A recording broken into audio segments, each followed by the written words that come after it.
എപ്പോ? ഓഹോ, നിങ്ങൾ പേടിക്കാണ്ടിരി, ഞാൻ വേണ്ട ഏർപ്പാട് ചെയ്തോളാം. അപ്പം വിളിച്ചായിരുന്നോ? കുര്യാക്കോസാ വിളിച്ചത്. ആ പാറക്കാടന്മാരെ നമ്മുടെ ടോണി മോനെ വീട്ടിൽ ചെന്ന് വീണ്ടും ഭീഷണിപ്പെടുത്തിയത്. ഇനി എന്നാ ചെയ്യൂടാ? തൽക്കാലം മറ്റാരും ഇതറിയണ്ട. കുട്ടപ്പായ എങ്ങനെ അറിഞ്ഞ നാളെ അവന്റെ കല്യാണം എന്നുള്ള കാര്യവും മറന്ന് വല്ല അവിവേകത്തിനിറങ്ങി പുറപ്പെട്ടു കളയും. ശരിയാ, എന്നാലും നമ്മളൊന്ന് കരുതിയിരിക്കുന്നത് നല്ലതാ. കല്യാണ സമയത്ത് അമ്മമാര് പള്ളിയിൽ കയറി വന്ന് എന്തെങ്കിലും കുഴപ്പമുണ്ടാക്കുന്ന എന്റെ പേടി. കെട്ടുകഴിയുന്നവരെ നമുക്ക് പോലീസിന്റെ സഹായം തേടിയാലോ? പള്ളിമുറ്റം നിറയെ പോലീസ് ഇറങ്ങാന്ന് പറഞ്ഞ അതല്ലാതെ മറ്റൊരു മാർഗവും ഞാൻ കാണുന്നില്ല. ഞാൻ എന്തായാലും തിരുമേനിയെ ചെന്ന് കണ്ട് വിവരങ്ങൾ ധരിപ്പിച്ച് വേണ്ടി വന്ന അനുവാദം വാങ്ങിച്ചു വരാം. എന്നാ പിന്നെ അത് തന്നെ നല്ലത്. ഞങ്ങൾ വാക്കുകൊടുത്ത കളക്ടർക്ക് തേവക്കാട്ടുകാരുടെ ഭാഗത്തുനിന്ന് ഇനി ഒരു കുഴപ്പമുണ്ടാവില്ലെന്ന്. പിന്നെ അവരിങ്ങനെ തുടങ്ങിയാൽ വിവാഹ സമയത്ത് പള്ളിയിൽ ഒരു സംഘർഷം ഉണ്ടായാൽ അത് നമ്മുടെ തിരുസഭയ്ക്ക് തന്നെ നാണക്കേടാ. കാര്യങ്ങൾ ഇത്രയൊക്കെ ആയ സ്ഥിതിക്ക് നമുക്ക് പോലീസ് സംരക്ഷണം ആവശ്യപ്പെടാം. കർത്താവിന്റെ കൃപയുണ്ടെങ്കിൽ എല്ലാം മംഗളമായിട്ട് തന്നെ നടക്കും.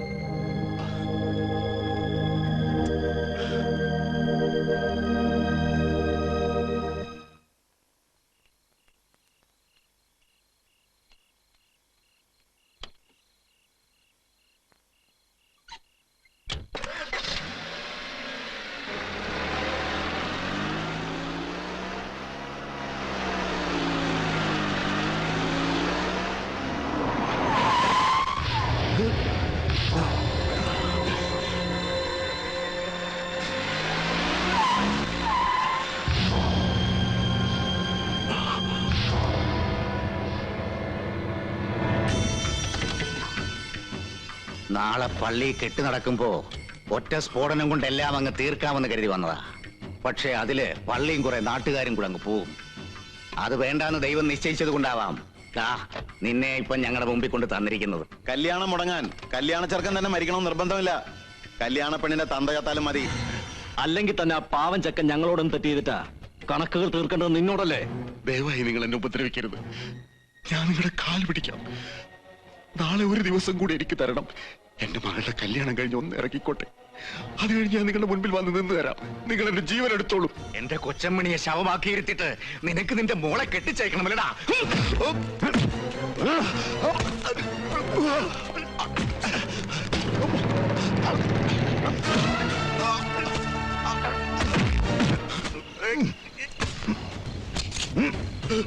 തിരുമേനി!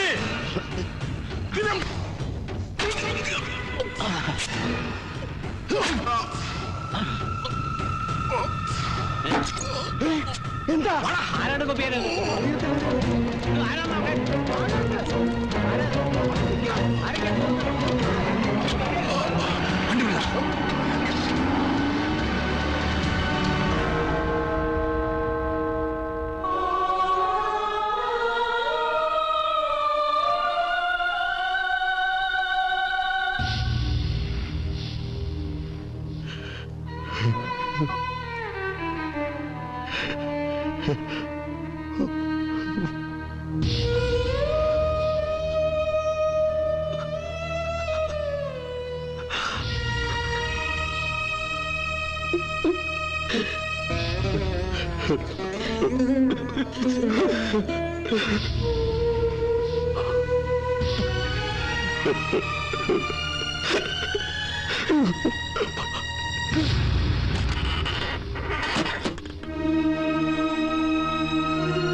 നാട്ടുകാരാകെ ഇളകിയിരിക്കുക.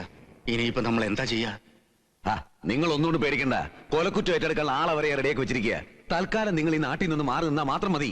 ഞങ്ങള് മാത്രമാണെങ്കിൽ പ്രശ്നമില്ലായിരുന്നു. ഇതിപ്പോ കൊച്ചമണിയും കൂടെ ഉള്ളതുകൊണ്ട് എന്ന് കരുതി അവളെ ഇവിടെ ഉപേക്ഷിച്ചിട്ട് പോകാൻ പറ്റൂടാ. അല്ല, സഹദേവൻ സാർ വിചാരിച്ചാല് കൊച്ചിയിലെ ഏതെങ്കിലും ശരണാലയത്തില്. പിന്നെ ആർക്കു വേണ്ടിയാണ് നമ്മൾ ഈ കൊല്ലും കൊലയൊക്കെ നടത്തിയത്? ശരണാലയത്തിലാക്കണം പോലും. അതൊന്നും വേണ്ട. ഇപ്പൊ ഇവിടുന്ന് പുറപ്പെട്ട പുലർച്ചെ നമ്മൾ മദ്രാസിലെത്തും. പിന്നെ തേവക്കാട്ടുകാർക്ക് നമ്മൾ ഒരു പുല്ലും ചെയ്യാൻ ചേട്ടായി, വെടിമരുന്നിന് തീ പിടിച്ചു.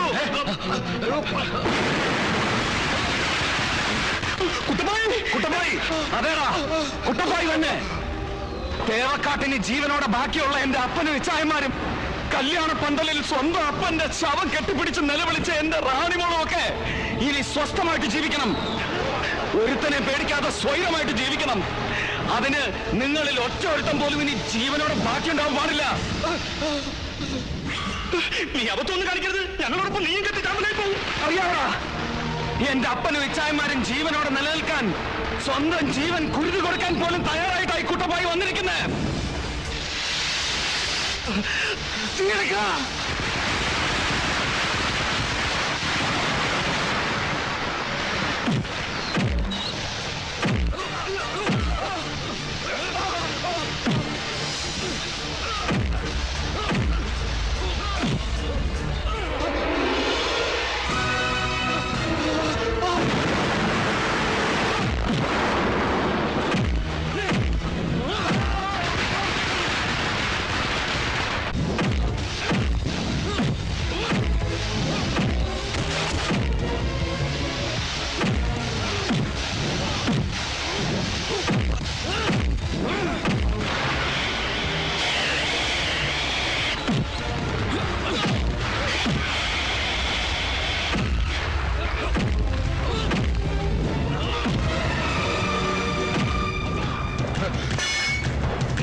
കല്യാണം കഴിഞ്ഞ് പിള്ളേരിങ്ങ് എത്തി. വന്നേ.